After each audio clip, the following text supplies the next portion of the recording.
Hello students, it's Nazia Begum here, your physics lecturer, welcoming you all in today's lecture. And the topic for today is Bernoulli's theorem.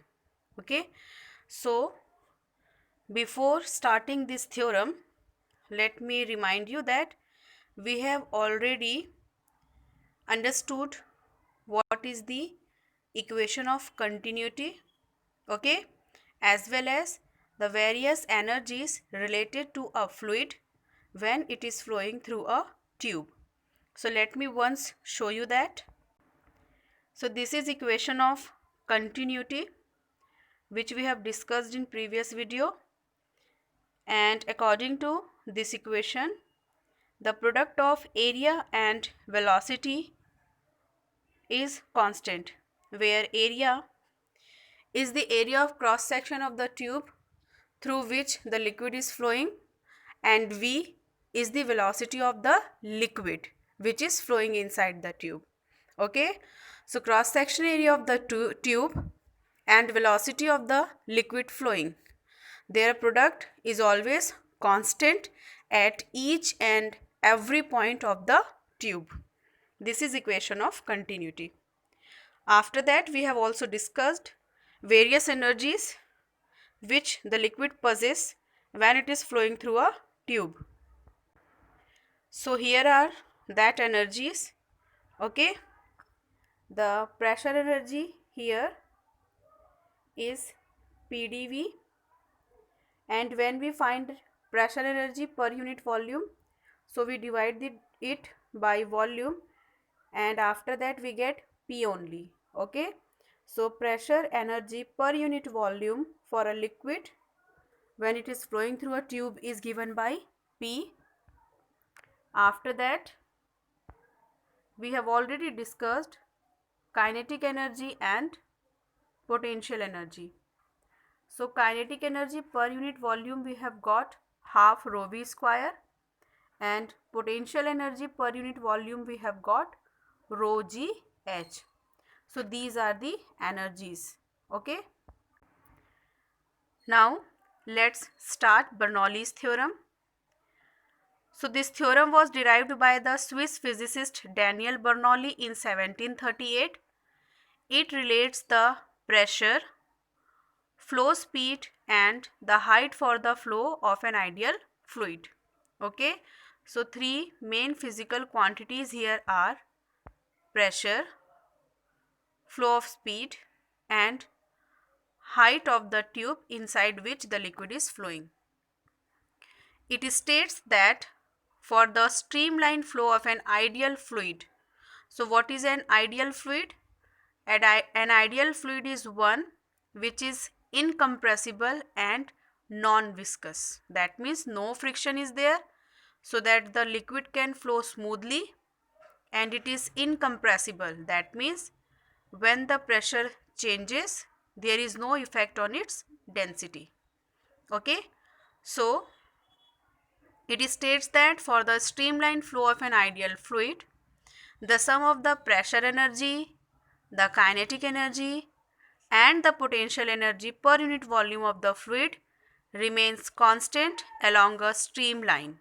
Okay, that means when the liquid is flowing inside a tube, an ideal fluid is flowing inside a tube, so the sum of pressure energy, kinetic energy and potential energy per unit volume remains constant if the flow of the fluid is streamline. And what is a streamline flow? That we have already discussed. Okay. Now in front of you there is one figure in which you can see that one tube is there. Okay. Now in this tube you can see that it is having varying cross sectional area. Here at the extreme right end, the cross sectional area is very small. Okay, here the cross sectional area is very small, and as we are going towards left, the cross sectional area is increasing. Okay, and one more thing you can notice, height of left cross sectional area. Okay, this cross sectional area, here you can see the height, and on the right hand side you can see what is its height. Okay, so with the cross sectional area the height is also varying. There is change in height as well. Okay, now let the fluid enters into the pipe through its lower end M. So here you can see this is lower end M, here M is written there. Okay, and this is upper end, sorry,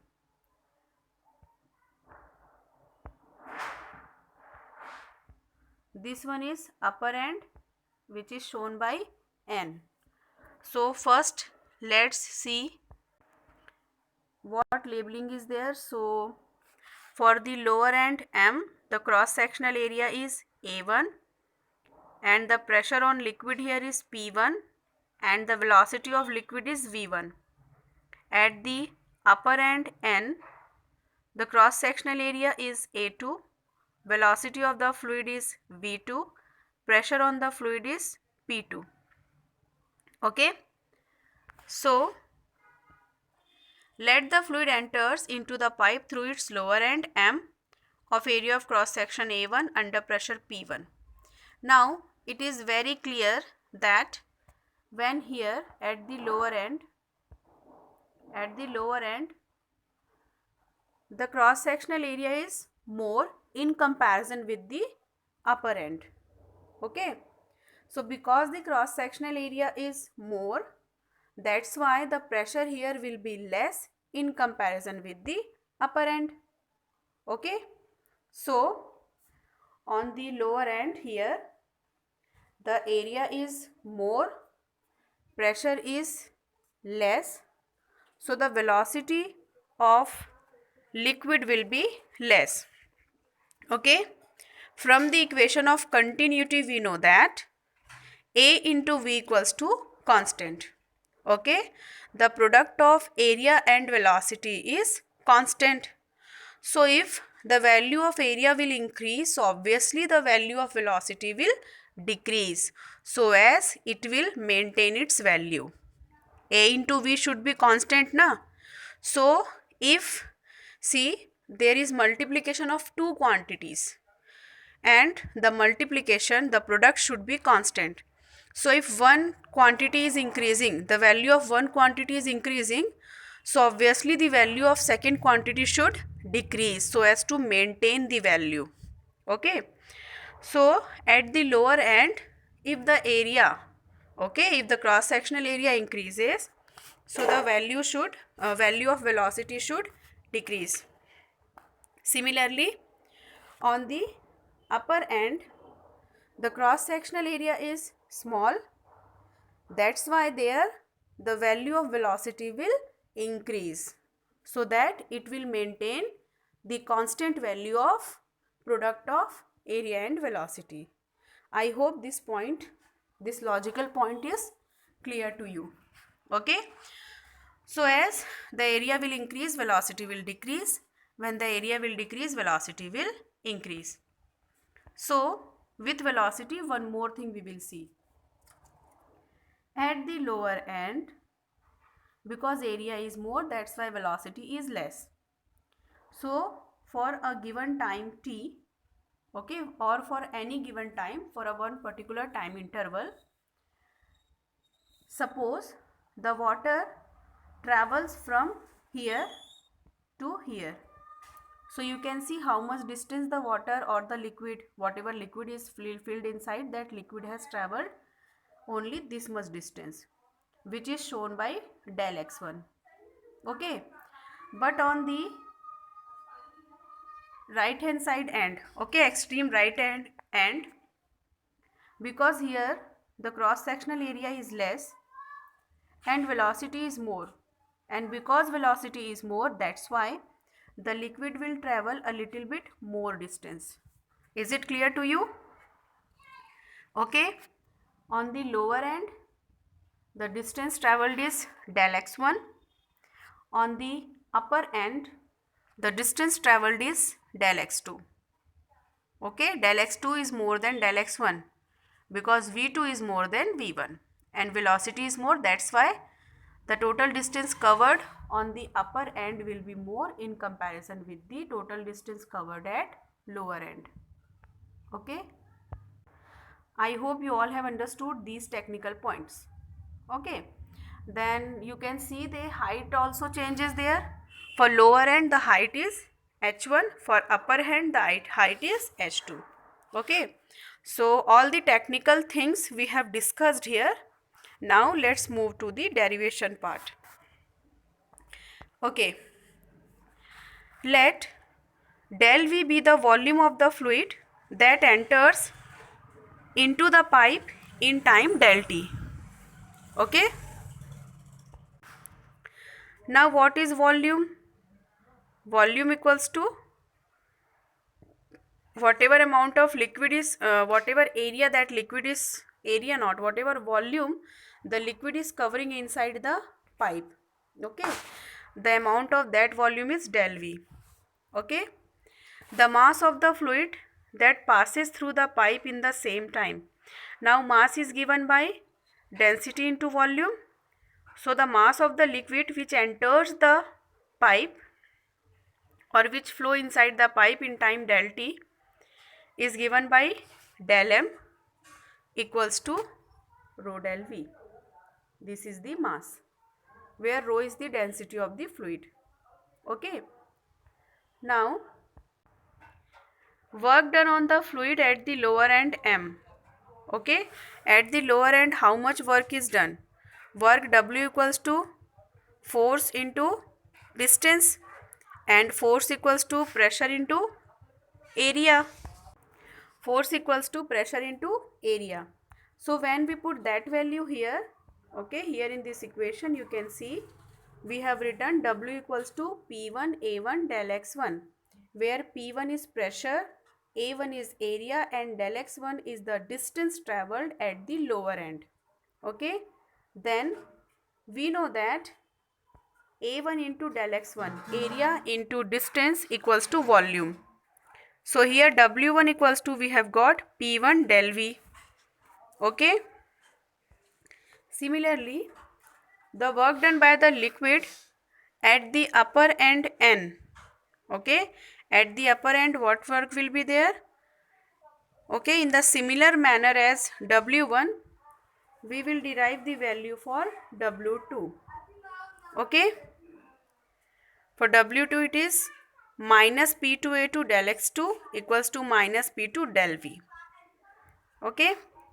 Now, when we have to find out the net work done, so it is W1 plus W2, but here you can see in W2 negative sign is there. So that's why W equals to P1 minus P2 del V. Okay.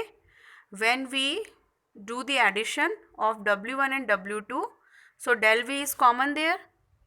Okay, in W1 del V is there, in W2 also del V is there, so it will be common and we get W equals to P1 minus P2 del V. This net work done on the fluid is used in changing the kinetic energy and gravitational potential energy of the fluid.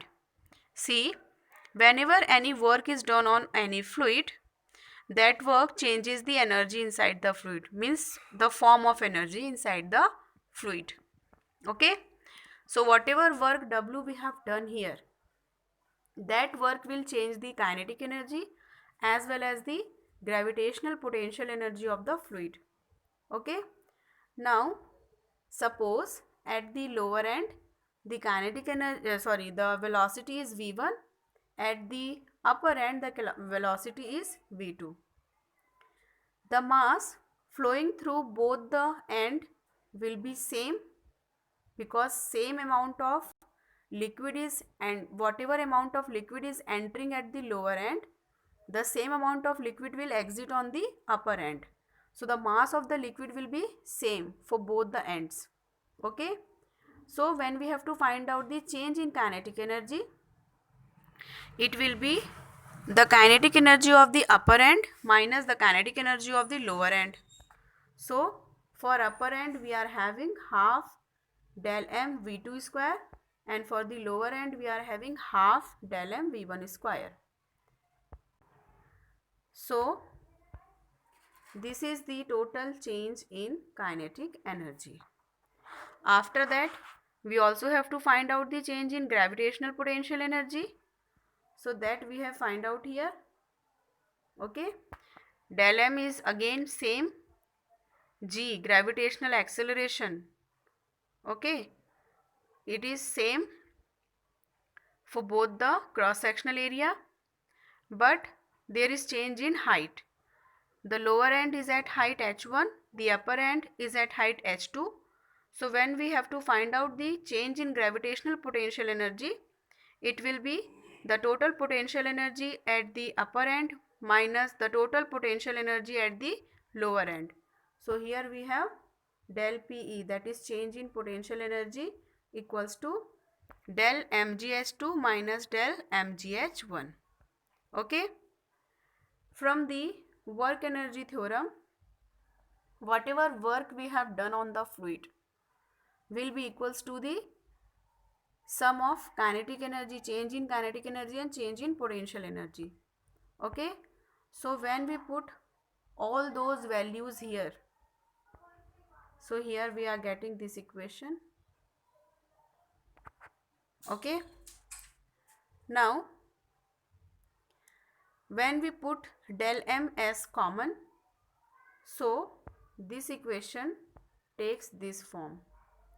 Del m in bracket v2 square upon 2 minus v1 square upon 2. See, half is there, so half is written as upon 2. Plus here we get gh2 minus gh1. After taking del m as common, we are getting this thing. Okay. Or one thing we can do is, after taking del m as common, we transport del v this side. So here del v is in multiplication with this bracket. So when it comes this side, it will come as denominator. Okay. After that we get this equation. So here you can see P1 minus P2 equals to del m upon del v. Okay. Into v2 square upon 2 minus v1 square upon 2 plus gh2 minus gh1. Now del m upon del v equals to density of the fluid. Okay. So in place of del m upon v, we will put rho here. Okay.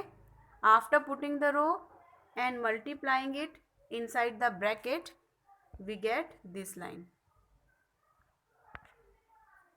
Okay. After that, one more thing we can do is that, now after this, one thing we can do is that we take all the terms with subscript 1 at one side and all the terms with subscript 2 at the other side. Okay. So here in this equation, in this equation you can see P2 is having negative sign. When we transport it on the right side, it will become positive. Okay. And here the terms which are having 1 as subscript, they are having negative sign. This one is also having negative sign. When we transport it on the other side, okay, so they become positive. So after this line, we are getting this line. Okay. So from here we can see that the total energy, that is the pressure energy, kinetic energy and potential energy at point M, at cross sectional area M, and the total energy, that is pressure energy, kinetic energy and potential energy at the upper point. Okay. These are the total energy at the lower point. These are the total energy at the upper point. And we have got both the energy as equal. Okay. The total energy at the lower end and the total energy at the upper end are equal. Similarly, if we take some more other points, some different cross sectional area at different points, so we will find that the total energy at every point will be same. So from there we can come in one general equation that P plus half rho v square plus rho gh equals to constant. That is the total energy possessed by liquid, total energy per unit volume possessed by liquid is constant. Okay, so this is the Bernoulli's theorem which we have proved. I hope you all have understood. If not, please go through once again from this derivation part, and after that you can also contact me. So this is it for today's lecture, and with this we have finished our chapter 10. In next lecture I will start chapter 11. Till then, goodbye, take care, do some productive work, and the most important thing, be healthy, be safe.